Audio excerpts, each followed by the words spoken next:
is Emily Larkin and I'm the author of The Whirlpool. Hi, I'm Helene Magisson and I am the illustrator of The Whirlpool. We're here today to talk about this picture book and to talk about where we're both coming from with our backgrounds and processes. So I wanted to ask you, Emily, how did you start being a writer? I always loved reading. As a kid I would just devour books, and I still do. And I was always telling myself stories and telling my family stories too. And so I guess I always knew that I wanted to write, but then as I grew up it could become more of a focus for me. Yeah. But Helene, I was interested actually in how you became an illustrator. So in fact I became because before I was a painting restaurer, and it's when we settled down here in Australia that I decided to become an illustrator, because it was always one of my dreams, and moving, changing everything in our life can give something, a kind of energy, and so I wanted to try this, my very first dream, and that's how I started. How did you find your ideas and how did you create it? I suppose The Whirlpool is about up and down days.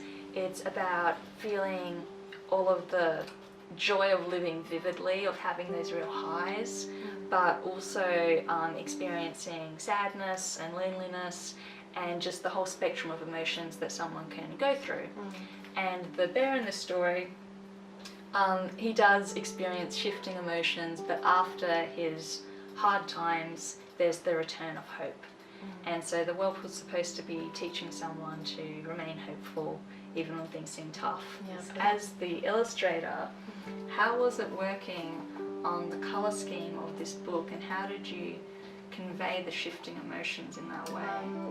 The colors, there are two parts. There's the first part is more about happiness, second part is more about sadness, and so the use of the colors were very important, and the colors for the happiness part needed to be very vibrant, bright, with pink, yellow and orange, and I didn't want to go on something totally psychedelic and exaggerated.